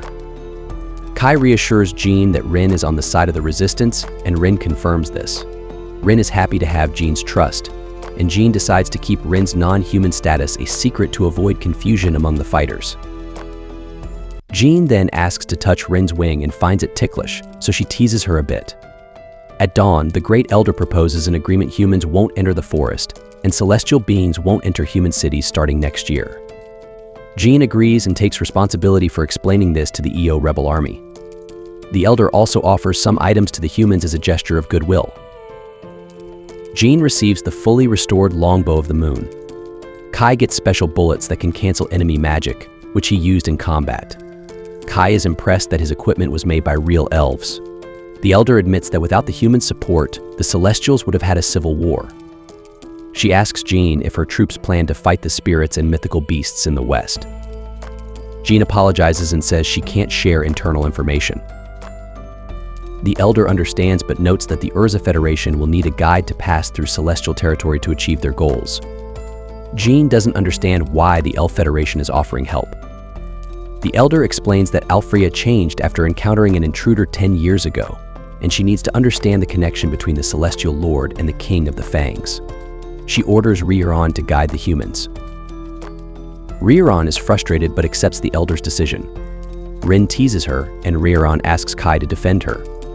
Kai says he's happy she was chosen to accompany the troops, which embarrasses Rioran. After the meeting, Jean asks Zephyr Backenhain to inform the EO army about the truce with the Celestials. She thanks Dante for his support and the provisions for the expedition, but Dante dismisses it, saying cooperation between the Yura and EO armies has failed. Zephyr is confused, but Dante explains that while defeating the Celestial leader may seem like a victory, humans are still seen as a threat. With the demons and Celestials defeated, spirits and mythical beasts may become more hostile, so cooperation between all rebel armies is crucial. Joshua, the commander of the Yulan rebel army, fights against the southern spirits. He is known as Bahamung the Lion King, an old acquaintance of Jean and a veteran hero. Jean says she owes a debt to him, and Dante assumes Bahamung is trustworthy, unlike himself. Jean disagrees, but Dante insists that surprise attacks won't work anymore, so it's wise to form alliances with Bahamung and other rebel leaders. Dante believes Jean needs to change her tactics. Phelan steps in and suggests that Dante lower his ego if he wants to lead humanity. Dante responds that he would rather leave that responsibility to Jean. Since she doesn't want to lead humanity, he demands that the Urza Federation withdraw before the spirits and mythical beasts arrive. Meanwhile, the King of the Fangs and Rikijin Kyoko discuss the defeat of Vanessa and Alfrea. Wrath believes Vanessa fell because she accepted the superficial power of Last Riser, and now only the two of them remain of the four heroes. Rikijin accuses the king of lying but acknowledges that she understands the situation and that the race of spirits will vanish by the end of the day. Kyoko tries to flee, but Rathi chases her down, knocking her to the ground. Rathi kicks at her, but Kyoko defends herself by splitting into several parts, surrounding Rathi with her liquid form. Kyoko manages to grab hold of her and drags her across the ground, injuring her in the process. In response, Rathi summons a Last Riser which grabs Kyoko and begins to crush her. Kyoko transforms into her liquid form again, narrowly escaping destruction. Meanwhile, we shift to Kai and his friends driving through the Elven Forest. Raren explains to Kai that the road they're on is used by the Okarichichipuran giant hedgehogs about 10 meters wide. Though they rarely appear. If they do, they can roll over and crush a car to pieces. Saki and Ashran express concern about what would happen if one appeared, and Raren nonchalantly replies that they'd simply be crushed. Despite this, Raren assures them that this is the fastest route if they plan to head south. Rin still isn't comfortable with Raren accompanying them and feels jealous that Raren is sitting next to Kai. Raren points out that she's giving directions, which is why she's in the front. It's revealed that they've introduced Raren to the rest of the army as a professor from the Io Federation. Saki worries that the others will notice she's an elf, with her ears being a dead giveaway. However, Raren explains that her garment has cognitive ambition magic embedded in it, so those unaware of her identity will simply see her as an ordinary human. Raren cheekily mentions that this just shows she's more skilled than Rin, which only fuels Rin's irritation. The two start bickering, leaving Kai to wish they would just sit quietly. Jean then contacts them via radio, asking if there are any abnormalities. Kai assures her everything is fine, and Jean inquires how much farther it is to the Yuluan Federation. Rarin estimates they'll reach it in 3 days and 3 nights if they maintain their current pace. Jean is relieved that they are on schedule and asks if there are any suitable places to set up camp. Rarin mentions a spot with numerous hot springs that they'll reach in about half a day if they stick to this path. Jean decides to head there, and Falin points out a part of the path that appears to have been eroded. Jean suspects the damage was caused by a mythical beast, but is puzzled why such a creature would be in celestial territory. She speculates that, like the dragon they encountered earlier, the mythical beasts might be crossing borders and invading other lands. We then return to Reithi, who is destroying the splattered remains of Kyoko. However, she realizes that not all of Kyoko's pieces are present and wonders if Kyoko managed to escape with just her core. Given Kyoko's status as the hero of the spirits, Reithi thinks it's possible. She suspects where Kyoko might be heading but finds it strange, as even a spirit shouldn't be able to locate that place. Still, Reithi is confident she'll get another chance to deal with Kyoko in the future and grows excited, curious to see what path those Usukai Yos, the taboo code, will choose. Later, we see Jean and the others camping in the forest, with the men enjoying a dip in one of the hot springs. Ashran is impressed by how warm and relaxing the water is, and Kai explains that the springs are heated underground and are said to have healing properties. Meanwhile, in another spring, Saki and Falin are the first of the women to enjoy the bath. They wonder if it's all right for them to go first, but Falin assures Saki that they've earned it, reminding her of their efforts in the battle against the hero of the Celestials. Elsewhere, Kai keeps watch outside Jean's camp. Ashran remarks that it must be tough being Jean's bodyguard, and Kai agrees, though he knows he's the only one suited for the job. It's crucial that no one discovers Jean's secret that she's actually a girl. Kai hopes the 3 women are all right in the bath, and we soon see Jean bathing with Rarin and Rin. Rarin comments on how well Jean's wounds are healing and assures her she'll recover fully soon. Jean thanks her for the healing, and Rarin notices that Rin's wounds have also healed. Rarin teases Rin, remarking that her body is as provocative as a succubus's, while Rin defensively counters that she's not obscene, it's Rarin who's too flat. Rarin proudly declares that elves are perfectly proportioned with no excess, which leads the two to bicker again. Jean steps in, asking them to listen as she shares a conversation she had with Kai. In that conversation, Jean had asked Kai about world reincarnation and code holder, but Kai admitted he didn't know much about them. Jean noted that at least they were certain Kai's weapon wasn't of human origin, and that it might be dangerous to keep using it. Despite this, she acknowledged that she wasn't one to talk, as she uses similar weapons. Kai had warned her that sacrificing her life energy to wield elven magic items was reckless, but Jean, being stubborn, hadn't listened. Kai told her she'd always been like this. Jean then confessed that it didn't matter to her whether Kai was from another world or not. All that mattered was whether he was useful in battle. Kai thought this was a natural stance for a rebel army commander. She pointed out that their priority now was figuring out how to handle the monster. She remembered that the last riser appeared when Kai fought Vanessa, and had also dealt a fatal blow to Alfrea. Kai confirmed this and mentioned that there was no record of such a monster in his previous world. He speculated that the last riser might be monitoring the heroes, and its switch from monitoring to attack mode could be triggered by the name Sid, which refers to the human hero who doesn't exist in this world. Jean wondered about the last riser's connection to the remaining heroes, a thought that also crossed Kai's mind. Jean remarked that, for now, their only option was to continue confronting these forces and bring an end to the Great War among the 5 races. In the present, Rarin acknowledged that they still knew very little about the monster that transformed Elfrey. Jean advised that they must remain vigilant for the last riser while battling any hero from now on. Rin then admitted she was terrified of the creature. She explained that her legs go weak, and she becomes paralyzed with fear when she sees it. Jean apologized for scaring her, but Rin assured her it was fine. Just then, a loud noise erupted, and they realized the soldiers outside were under attack by a mythical beast. Despite firing their guns, the soldiers were unable to stop it. Kai arrived at the scene and identified the creature as a behemoth. He charged forward and fired a bullet, but it barely had an effect. Falin soon joined him, and together they attacked the beast, but it quickly shook them off. Phelan used a flash bomb, allowing the soldiers to retreat temporarily. As they regrouped, Kai was surprised that the modified Drake bullet had no impact on the monster. He wondered if this behemoth was stronger than the mythical beasts he was familiar with. Jean then ordered some of the forces to rescue the injured and directed others to set up a relief base. Falin informed Jean that the behemoth was likely the same creature that left the marks they had seen earlier in the forest. Rurin was shocked that a mythical beast had ventured into celestial territory, and Jean suspected it might be on a reconnaissance mission. Kai remarked that they would need something stronger than a cannon to defeat a beast of this size. Falin responded that the largest weapon they had was an auto-cannon, and they weren't prepared for a battle against such a creature. Falin suggested buying time, urging Jean to retreat with the soldiers. Jean refused and asked Kai how they could defeat the beast. She stressed that they couldn't afford to be overpowered by an enemy like this if they hoped to face spirits and mythical beasts later on. Kai agreed and pointed out that the beast's weak spot was the atrophied magic organ on its head. Jean wondered how they could target that organ, speculating that they might have something useful in celestial territory. She asked Raren about this, and soon Fallon and a group of soldiers attempted to distract the behemoth by attacking from behind, leading it away from the camp. Kai used mushroom fog spores to blind the beast, and Raren explained that this would impair its sight and sense of smell for a while. Rin then struck the creature with her lightning magic, while Kai attacked with his gun sword. The behemoth retaliated, targeting Raren, but Kai protected her. They successfully led the beast into a trap, and Raren activated a magic circle, teleporting the creature elsewhere. Raren was relieved their plan worked, explaining that the beast was likely being incinerated by the magma-like heat of the Purgatory Flower Garden. John noticed Rin crying over Kai's wound, which he had sustained while protecting her. Kai reassured Rin that the beast may have sensed her because of her magic, and she felt guilty for putting him in danger. She hated seeing him hurt. Kai, however, was just glad that Rin was safe. Jean and Raren soon approached to check on him, and Raren treated his injury, stopping the bleeding and bandaging the wound.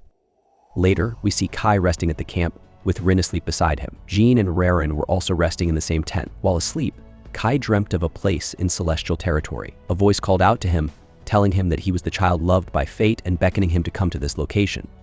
When they all awoke, it became clear that everyone had shared the same dream. Kai thought the voice sounded familiar, and Raren, unaware of what had happened, asked what was going on. The next morning, as the group prepared to leave, Ashran informed Saki that their departure time had changed. Saki wondered if this meant she could take another dip in the hot springs, and Ashran teased her, asking if she was getting addicted to them. Meanwhile, Kai, Jean, Raren, and Rin headed toward the place they had seen in their dream. Raren said she didn't mind leading them to the structure they described, but she noted that there was nothing significant at that location, just a few statues inside. Kai was surprised that she had been there before, and she explained that when she first saw the structure, she thought humans made the silliest things. Jean was shocked that humans had built something in such a remote place, and Raren confirmed that since it wasn't of celestial origin, it must have been made by humans. Kai speculated that it might be a megalith, explaining that megaliths were spiritual ruins of unknown origin, with no explanation for their creation. He mentioned that there were several such structures in his world, and Rin had been to one before, though she couldn't remember visiting this place. Kai then pointed out that in his world's history, there were special buildings used to seal away the 4 races, and in this world, one of these structures had hidden the code holder. As they arrived at the mysterious building, the voice from their dream invited them inside, telling them they had finally reached the center of the world. Raren, unable to hear the voice, asks what's going on, and Kai is surprised that she didn't hear anything. Rinny, sensing the voice came from inside, heads into the building, and Kai asks Raren to stand guard outside for a while as the others follow Rin in. Once inside, Kai notices that the structure resembles a graveyard, and Rinny detects a powerful energy, much like magic. She remarks that the energy feels similar to hers. As they cross the hallway, they enter a large room where a statue stands before them. Jean wonders if this is the statue Raren mentioned.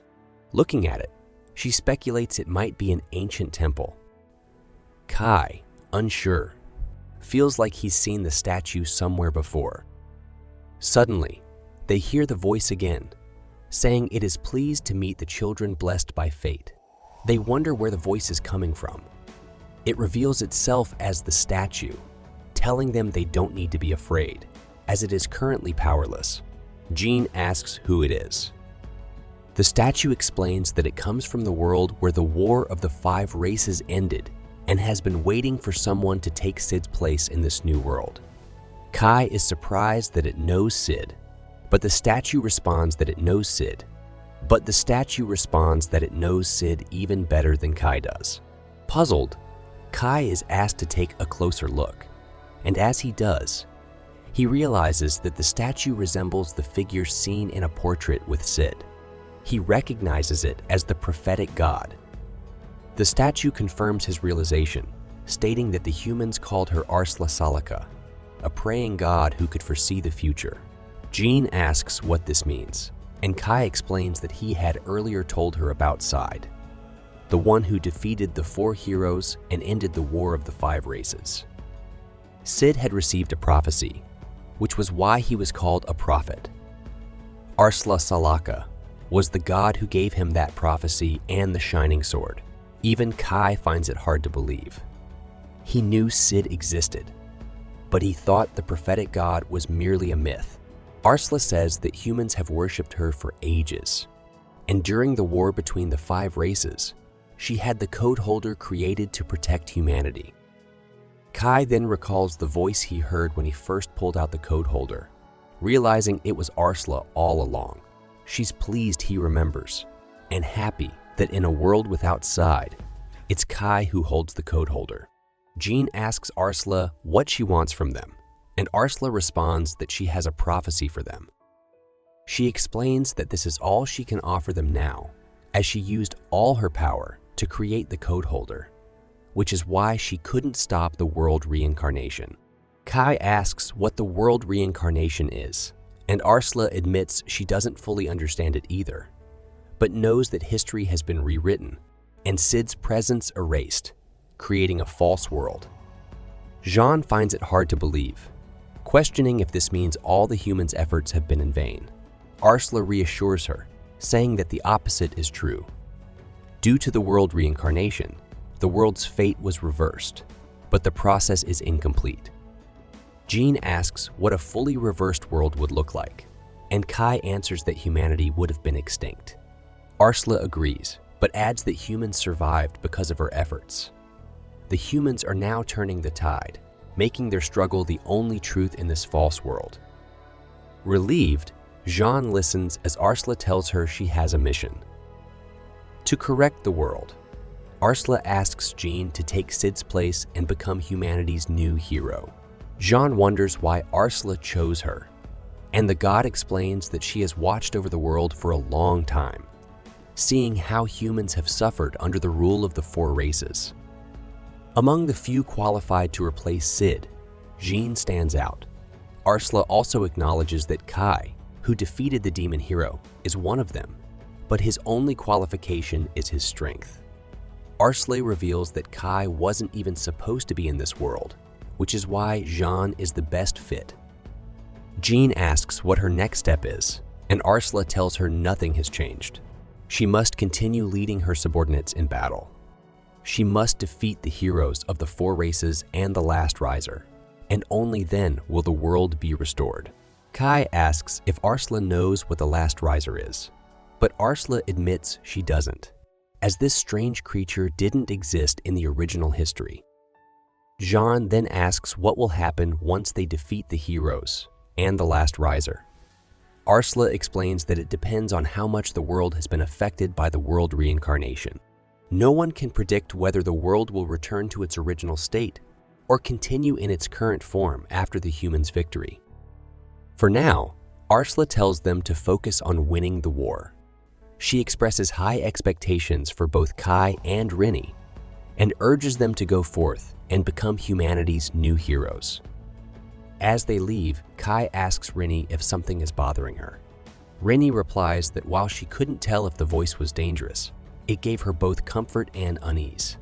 Kai assures her that since Arsla created the code holder, she is not humanity's enemy.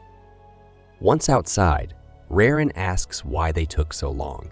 They apologize, explaining that they only found a strange stone statue. As they walk on, Rarin spots a winter sage fruit tree and asks Rini to collect some, as the fruit is known for its healing properties. Finally, Kai encourages Jean not to worry too much about her new title, promising to stay by her side until the end.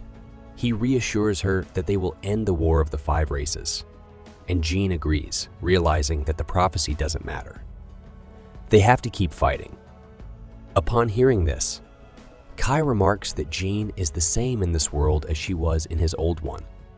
Jean, still struggling to believe that another world exists besides this one, asks him about their relationship in that world. Kai explains that they were colleagues and childhood friends. Curious, Jean asks if he would like to be friends with her in this world as well. Kai agrees, though he doesn't think it will change much between them. Jean notices that Kai seems to be the only one unfazed by the idea of being friends with her. Just then, Ryrin and Rini return with the fruits they had gathered. Later, as they travel by car, Ryrin makes juice for Kai from the fruits. Rin, concerned by the foul smell, warns Kai not to drink it, fearing it might be dangerous. Rarin assures them that it's safe, even drinking some to prove her point. only to spit it out immediately due to the awful taste. Raren comments that the worse something tastes, the better its healing properties, and serves some to Kai. Despite Rennie's advice, Kai drinks it, and Jean announces that they'll soon be crossing into the Yuluan Federation. She advises everyone to stay alert while Saki checks outside for signs of the enemy. Saki notices a strange triangular building, and from her description, Kai deduces it must be one of the graveyards. They stop to investigate, and Jean recalls that, in Kai's world, these were the buildings where the 4 races were imprisoned. Kai believes this is the graveyard where the spirit race was sealed, and Rennie suddenly alerts them that they are surrounded. Slimy creatures begin descending from the sky, and everyone prepares for battle. They fire at the slimy spirits, but the bullets have little effect. Jean orders a retreat into the vehicles, but Fei Lin continues fighting. With Kai supporting her, he tells her that the only way to defeat spirits is to burn their bodies, but they lack the necessary weapons. Just then, soldiers from the Yuluan Federation arrive, armed with incinerators, and they burn the spirits. As the remaining spirits combine into one, the Resistance Army's leader destroys it and asks if the Erda rebel army is all right. The leader, Bio Meng, greets Fei Lin, saying it's been a long time since they last met. He also greets Jean, who thanks him for the rescue. Bio Meng praises their efforts against the spirits, but as Fei Lin tries to leave, he stops her, reminding her he isn't finished talking. Knowing his habit of long-winded conversations, Fei Lin's response causes the Yuluan soldiers to laugh. Suddenly, Rennie warns that the spirits are still nearby, and they encase the group in a barrier made of their own bodies. The soldiers fire at it, but their attacks are ineffective. Kai tries firing one of his special bullets, but it's no use. Ryren mentions that they don't know how elven magic affects spirits, so she can't cast any spells yet. This gives Kai an idea. He tells Jean that he will clear a path and asks her to lead everyone through it in one go.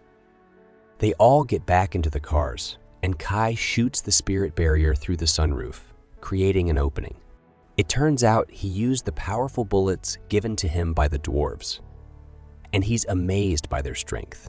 Bio Meng, impressed, comments that Jean has an excellent subordinate, but Jean corrects him, saying Kai is her friend, not a subordinate. John then suggests they proceed with their strategy meeting, and Bio Meng agrees, though he asks to make a stop first. They head to a lake, where Bio Meng explains that they originally came to investigate this area, known as the Grand Arc Plains, which didn't have a lake before. Rennie interrupts, revealing that it's not a lake at all. It's a spirit. As the spirit stirs, it reveals itself to be Rikyu Jin Kyoko, the hero of the spirits, who declares that they are in her way. Kyoko fires a high-pressure blast of water at Kai, forcing him to leap aside, narrowly avoiding being obliterated in one strike.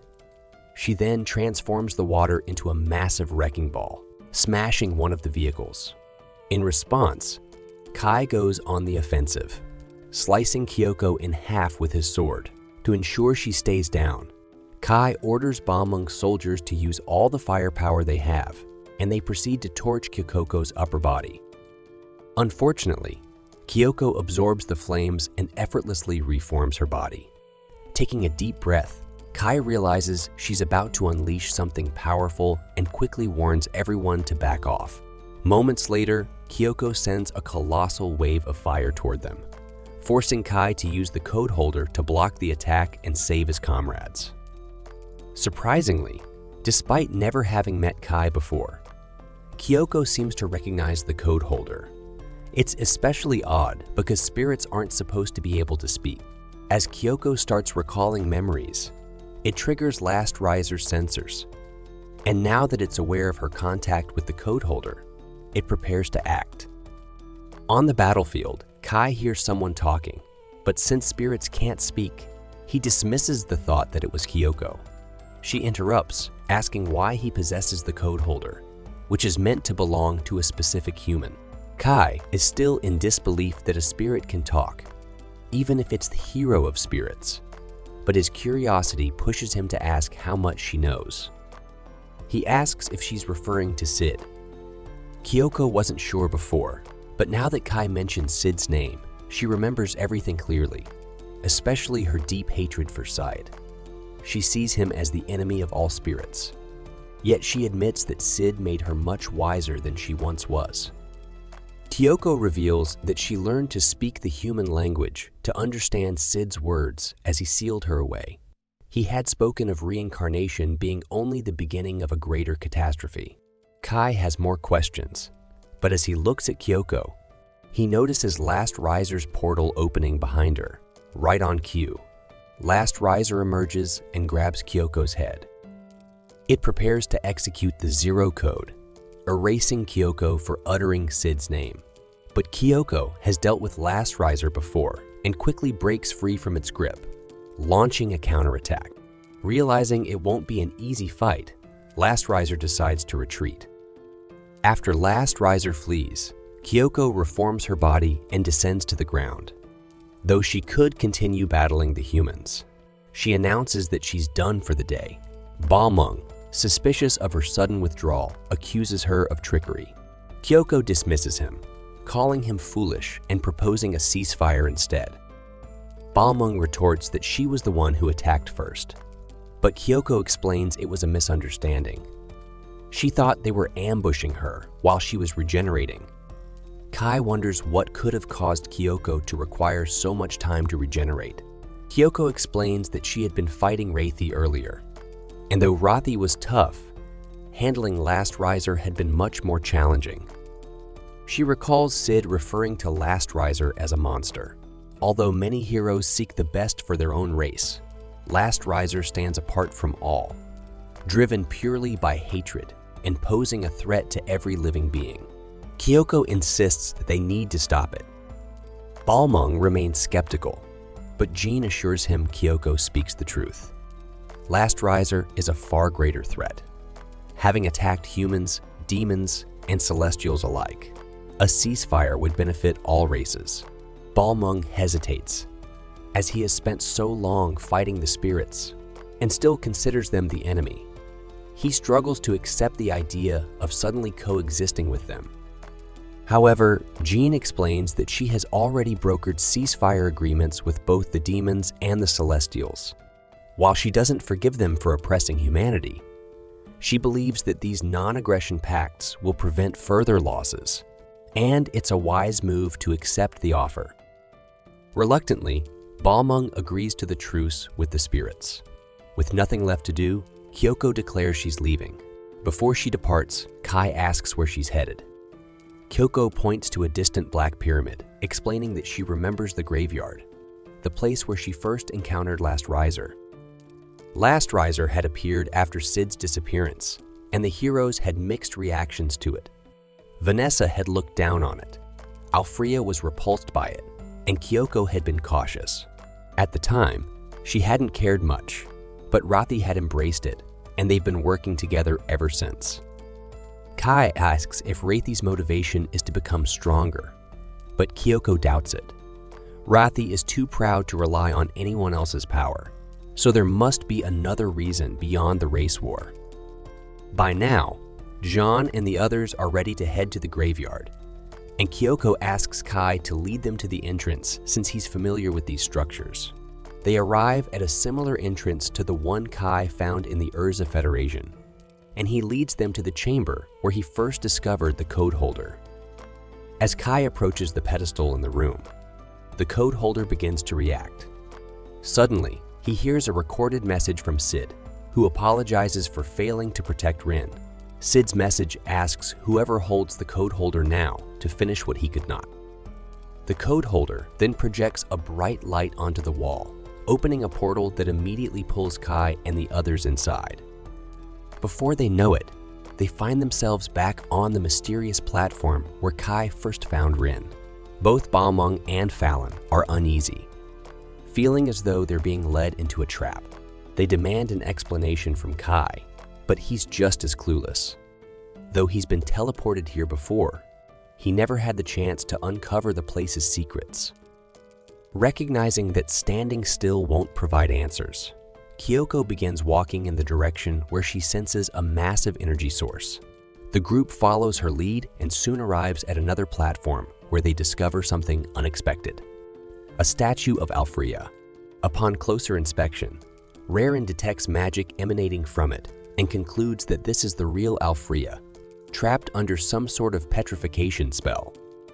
Raren believes she can break the spell if given enough time to analyze it, but Balmung, still unconvinced about the ceasefire, sees this as an opportunity to destroy the hero of the Celestials. Raren, unwilling to let him proceed, holds him back. Meanwhile, Kyoko examines Alfrea and realizes that this isn't an ordinary petrification spell. The stone-like appearance is only superficial. It's more like Alfrea has been frozen in place, likely due to the Zero Code's influence. As if things weren't tense enough, Last Riser suddenly appears, detecting intruders and activating a defense protocol to protect Alfrea's sealed body. After a quick scan, Last Riser identifies 3 individuals as having the forbidden connection to Side, marking them for immediate destruction. The others, deemed irrelevant, are teleported away. Rin is worried about the group that was teleported, but Kai reassures her that since Last Riser excluded them from its destruction protocol, they were probably sent back to the graveyard. Reflecting on Last Riser's words, Kai realizes that it's targeting people with memories of Sid, seeing them as obstacles to its plans. For now, their only option is to fight back. Jean and the others, having been sent to a field outside the graveyard, start making their way back, determined to re-enter the portal and assist Kai. Balmung questions whether Jean really stands a chance against Last Riser. While Jean isn't sure, she has a last resort. Raren realizes that Jean plans to use the full power of her elven gear, but warns that it will significantly shorten her lifespan. Unfortunately, the portal to the other dimension is already closed, so getting back isn't currently possible. Frustrated, Jean asks what they should do next, and Bryn suggests they come up with a plan first. Balmung agrees, adding that they should only return once they are fully prepared to face the threat. Raren, meanwhile, has something in mind, but she'll need help to make it work. Back in the other dimension, Kai, Rin, and Kyoko continue battling Last Riser. Kyoko fires a blast of water at the creature, but Last Riser uses the Zero Code to erase it.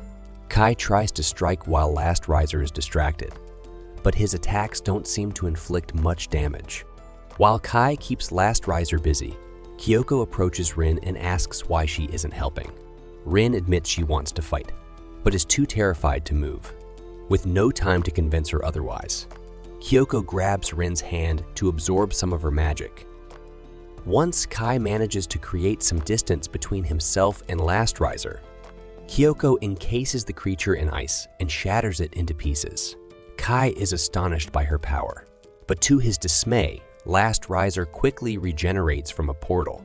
Puzzled, Kai recalls that Last Riser had previously retreated when facing resistance from Kyoko and Vanessa. This leads them to believe that Last Riser's ability to regenerate is tied to this dimension. Kyoko asks if there's a way to escape, and Kai recalls using the code holder to slash open the dimension last time. Though Kyoko dislikes relying on the code holder, it seems to be their only option. Before leaving, Kyoko grabs Alfrea, causing Last Riser to panic, as Alfrea is apparently of high importance. With Last Riser now on high alert, Kyoko plans to use Alfrea to lure the creature outside. They make a run for it, with Kyoko launching fire at Last Riser to slow it down. However, the creature deflects the fire back at them. Kai uses the code holder to block the attack, and in doing so, accidentally creates a tear in the dimension. Without hesitation, they all jump through the hole, with Last Riser frantically chasing after them. Once back in the real world, Kai weakens Last Riser with the code holder, and Kyoko unleashes a powerful lightning attack, reducing the creature to a pile of ashes. Meanwhile, Raren is hard at work in a makeshift forge, determined to upgrade the human weapons, which are ineffective against Last Riser. As she toils away, a loud explosion is heard coming from the graveyard, leaving everyone wondering what's happening. After Last Riser is reduced to ash, Kai and Kyoko believe the battle is finally over. However, to their horror, a tendril emerges from the portal. Raren, far away, is struck by an overwhelming sense of dread as she feels an immense surge of magical energy. This is Last Riser's second form, far more powerful than before, and it's the one that imprisoned Rin in that dimension before Kai found her. It declares that it will now erase them from existence. Kai notices that Rin is more frightened than usual. Concerned, he asks if something is wrong, and Rin recalls the last time she saw Sid. He had risked his life to protect her from a creature and was ready to defeat Last Riser. Despite his efforts, Rinny had been captured, and Rin fears the same might happen again. Kai reassures her that he won't lose no matter what. Last Riser launches its attack, going straight for Kai. While it's preoccupied with him, Kyoko tries to sneak up from behind and strike with a water hammer, but Last Riser's barrier protects it. Noticing Kyoko, Last Riser traps her in a barrier of its own. Realizing she can't escape, Kyoko causes a flood, pushing the Alfrea statue along with Kai and Rinny to safety. With no way out, Kyoko prepares to counterattack, acknowledging the danger of Last Riser's glowing orbs. She meditates, gathering immense magical energy, and uses her most powerful light spell, causing a massive explosion. Balmond and Jean, outside the graveyard, wonder what happened as they see the Alfrea statue emerge. Jean, unable to stand idle any longer, leaves Balmond in command and goes to investigate. Inside the graveyard, Kai wakes up next to Rinna, who had protected him with a barrier during the explosion. Kai asks if the explosion was Kyoko's doing, and Rin confirms it, though Kai is confused as to why Kyoko would go so far. Suddenly, Jean arrives and checks if they're all right. Just as they prepare to leave, a severely injured Last Riser appears. Kai is shocked. It's still alive and watches as it sprouts wings and charges at them. Kai grabs Rinny and attempts to escape, but Last Riser catches up, snatches Rinny and hovers above the ground, ready to delete her. Recognizing her connection to Sid, Last Riser sees Rinny as a threat to its plan to create a new world. Terrified, Rinny summons all her power, launching a lightning attack that damages the already weakened Last Riser. But it's not enough. Last Riser goes after Rin again, but Kai intervenes just in time. He tries to slash Last Riser's head, but the barrier blocks him. Fallon and Balmung join the fight, attempting to break through the barrier, but Last Riser pushes them back. Balmung orders the operation to begin. He throws a grenade. Fallon hits Last Riser with a fire blast, and soldiers unload their weapons to keep it distracted. Meanwhile, Jean positions herself for a final shot with a special arrow forged by Ryron. She only has one chance and can't afford to miss. The arrow pierces Last Riser's shield, strikes its forehead, and absorbs the surrounding energy before detonating, leaving a massive crater and a headless Last Riser. For a moment, the body seems like it might continue fighting, but soon it collapses. Kai thinks the battle is over, but he's wrong.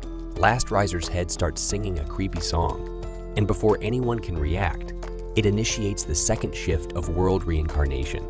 A portal opens in the sky, and everyone, except Rinny and Kai, begins turning black and white. Last Riser announces that it has received authorization to create the alternate code. It overwrites the records of the strongest hero and summons a duplicate version of Sid to fight in its place. Kai, enraged, charges at the Sid copy, but finds it much more skilled, possessing all of Sid's memories and experience.